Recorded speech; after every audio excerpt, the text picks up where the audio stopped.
On the last evening of my 25th college reunion, there was a party in a tent.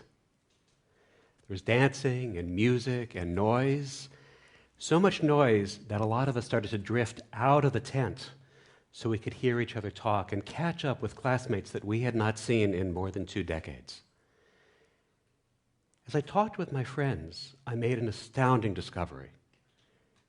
80% of them were unhappy with their lives. I feel as though I've wasted my life and I'm halfway through it, they said. I don't know what my life is all about.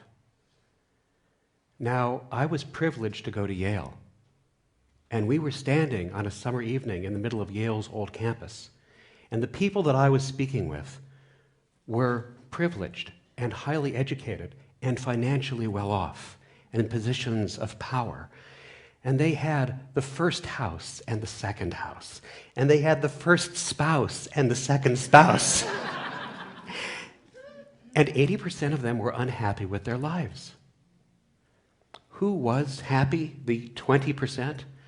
Well, we had studied literature and Renaissance rhetoric, and we were the theater people and the history geeks.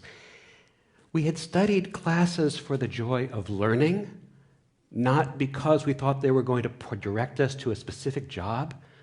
We still got jobs. We were living our lives expansively with life's ups and downs, and we did not feel that we had wasted a single minute.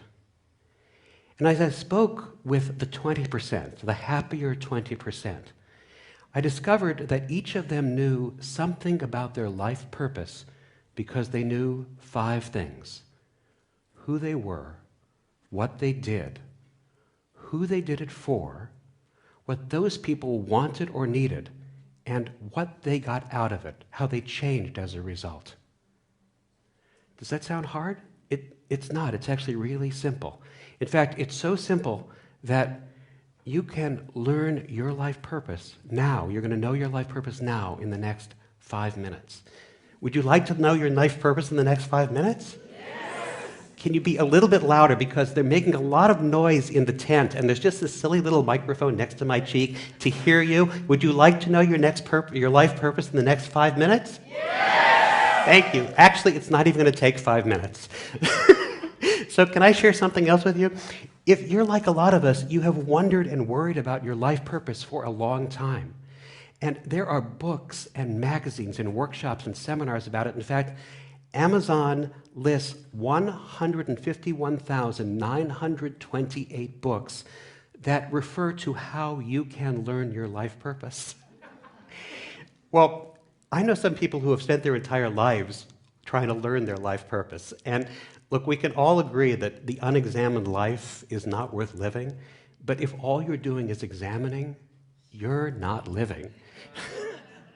So let's figure out the life purpose right now together. Who you are, what you do, who you do it for, what those people want and need, and how they change as a result. Shall we do it? Yes. All right. Everybody, on the count of 5, shout out your first name. 1, 2, 3, 4, 5. Brian. Fabulous. That was the first one, only 4 to go. That's who you are. All right, now what do you do? What do you love to do? You love to write, cook, design, create iOS apps, write code, crunch numbers, talk, teach. What do you love to do? And if there's a lot of things that come up for you, focus it down by asking yourself this one question. What is the one thing that right now you feel supremely qualified to teach other people? Think about that in one word. Hold it. Don't release it yet. On the count of 5. What do you do? 1, 2, 3, 4. Great. That's what you do. Now, think about who you do it for. Picture them in your mind. Be ready to say it on the count of 5. Hold it. Don't release it yet. 1, 2, 3, 4. Okay, who do you do it for? Let's see it one more loud, a little bit louder, please. Over the people in the tent. Who do you do it for? Together?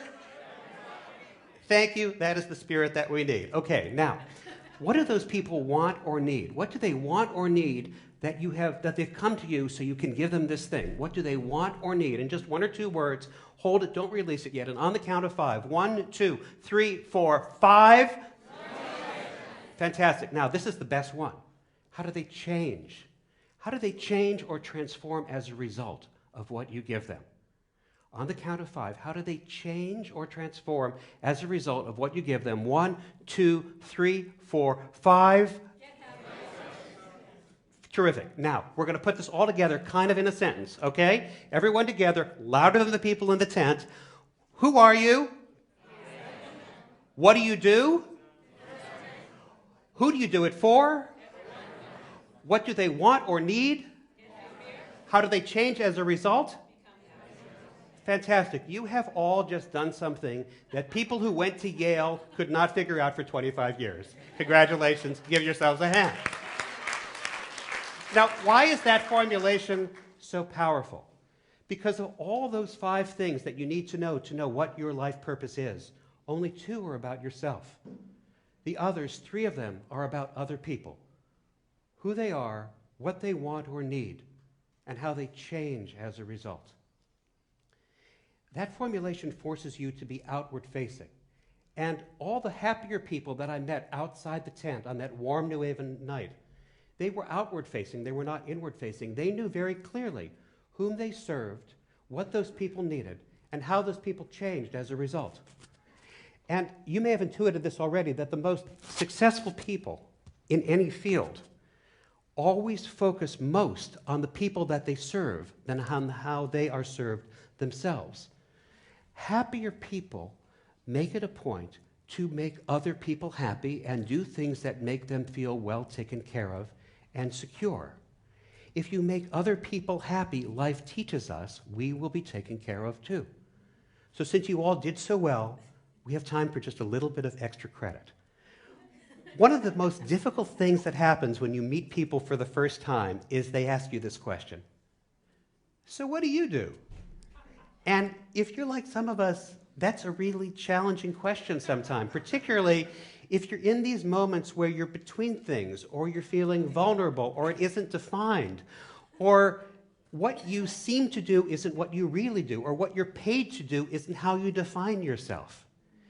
So when people ask you this question, so what do you do? And also you got this monologue going on, like, why is he asking me, so what do I do? It's because it's that transactional thing where it's like he wants to know if he should really spend time talking to me, or it's that other thing so he can tell me what he does because he's sure it's, really so much better than what I do, right?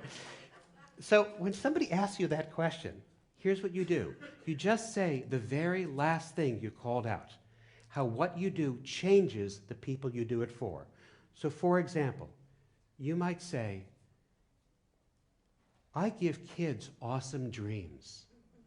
If your life purpose is, I write books for children so they can fall asleep at night, so they can have awesome dreams. Or you might say, I help people look and feel their best. If your life purpose is, I design apparel for men and women who need affordable choices so they can look and feel their best. Or you might say, I help people get great work into the world. If your life purpose is, I train entrepreneurs and creative people to take decisive actions so they can get their greatest work into the world. And then that little snippet that you just said becomes your personal elevator pitch. And it will always start the conversation because the person that you were just talking to has to ask you a question. How do you give kids great dreams? How do you help people look and feel their best? Can people really get their greatest work into the world?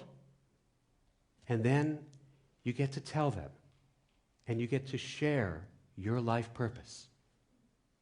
And you get to share how they may come to learn theirs too.